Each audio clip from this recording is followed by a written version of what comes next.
presentamos Viva su Salud con la psicóloga Mabel López. Bienvenidos. Hola, soy la doctora Mabel López. Bienvenido a Viva su Salud.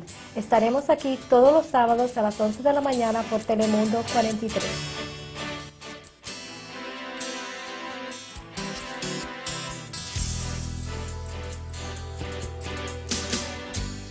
Hoy estaremos con el doctor Guillermo Narvarte de Molina Family Practice.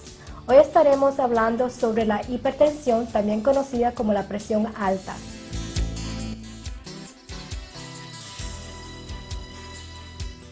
Bienvenido, doctor Narvarte. Encantado. Okay. Bueno, primero, ¿usted me puede explicar qué es la presión alta? La hipertensión arterial o presión alta, comúnmente como se llama, es la elevación de la medida de la presión arterial, que está definido por dos números, la presión sistólica y la presión diastólica. La presión sistólica es la presión que se obtiene cuando el corazón bombea sangre, y la presión diastólica es la presión que se obtiene cuando el corazón se relaja, que es usualmente tomado por un efingómetro, que es un simple medidor de presión que se tiene en cualquier oficina. Muy bien, entonces hay dos números, entiendo, uno de arriba y el de abajo. El de arriba es el sistólico y el de abajo el diasistólico. ¿Cuáles son los números normales? A ver, ¿qué quiere decir? Por ejemplo, si me han dicho, ¿tiene la presión usted 180/80? ¿Eso es normal o...? Por los últimos criterios y las últimas revisiones estadísticas se ha demostrado que se ha definido la presión arterial alta o hipertensión arterial cuando la presión sistólica, la más alta, es más de 135 y la presión diastólica es más de 85. Esto es basado en las últimas guías de James y Seven.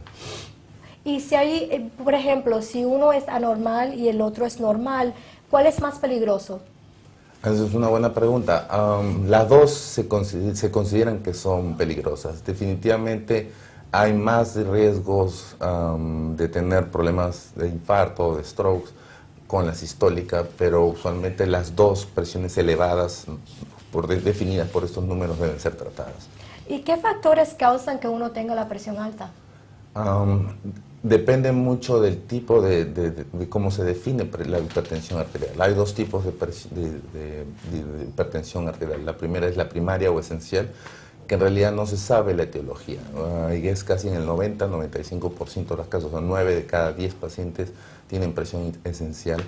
Y para este tipo de hipertensión están asociados factores como la obesidad, tener diabetes, tener una vida sedentaria, algunos factores genéticos y ambientales. Hay un segundo tipo, que es la hipertensión secundaria. Como el mismo nombre lo dice, secundaria a algo de fondo. Hay enfermedades metabólicas, endocrinológicas, fisiológicas, algunas malformaciones en los vasos o en las arterias que pueden causar esto. Y se ve a veces en gente más joven. Y eso es relativamente poco, más infrecuente, ¿no? Que usualmente se relaciona en más o menos 5% de los casos. Y usted mencionó que con la presión alta primaria o la esencial puede que sea genético. Si yo tuviera la presión alta, ¿puede que mis hijos también lo tengan? Sí, hay cierta predisposición genética, pero los genes, o sea, uno tiene la predisposición, pero no necesariamente la desarrolla. Hay factores ambientales, factores de estilos de vida que pueden fomentar esto. Y tiene sentido, claro, porque si viven en la misma casa, muchas veces tienen el mismo estilo, comen la misma comida, etcétera. Muy interesante. ¿Y hay diferencias entre las razas? ¿Hay razas que tienen más presión alta que otras razas? Es otra muy buena pregunta. Definitivamente se ha asociado, por ejemplo, la raza afroamericana, que tiene mucho más tendencias a desarrollar hipertensión o hipertensión arterial más tempranamente y más agresivamente. Se ha demostrado que estos tipos de pacientes pueden desarrollar falla renal, stroke, infartos a una edad más temprana, porque hay ciertas desregulaciones en el riñón que causa esto, ¿no? Y nosotros los hispanos tenemos más frecuencias que, por ejemplo, los americanos, norteamericanos, ¿o es más o menos lo mismo? En Estados Unidos, la población latina, por los cambios de estilos de vida y la dieta, sí tienen mayor predisposición. Y por el nivel socioeconómico, que también eso influye mucho, sí se ha demostrado que tienen más riesgo de desarrollar y hay más prevalencia también de tener hipertensión arterial. Sí, al salir del país de uno ya comemos un poco distinto. La comida norteamericana es un poquitico más grasosa y quizás nos causa estos cambios. Definitivamente es eso, la vida sedentaria y el consumo de sal. El consumo de sal acá en esta sociedad es muy alto comparado con los países de Latinoamérica o los países asiáticos o Europa, ¿no? Entonces comiendo sal también es un factor que puede elevar la presión. Sí hay la predisposición para retener sal. Hay ciertos trastornos que ocurren tanto en los vasos arteriales como en los riñones que predisponen a retener sal. La sal es el principal, el cloruro de sodio es la principal molécula que hace que entre agua al sistema sanguíneo y eso hace que eleve la presión arterial. ¿Y las mujeres, somos distintas que los hombres en términos de tener presión alta? Haciendo adecuados o comparación de acuerdo al sexo y a la edad, los hombres tienen más predisposición tempranamente, pero las mujeres por los estrógenos en su edad reproductiva, es decir, hasta antes de la menopausia, los riesgos no son tan elevados, pero una vez con los cambios hormonales o las mujeres posmenopáusicas, tanto riesgo de desarrollar problemas de hipertensión o de infarto se eleva más. Y ya ser más mayor de edad, ya eso lo pone a uno a riesgo más alto de tener la presión alta. Sí, y los riesgos y las complicaciones y los riesgos cardiovasculares.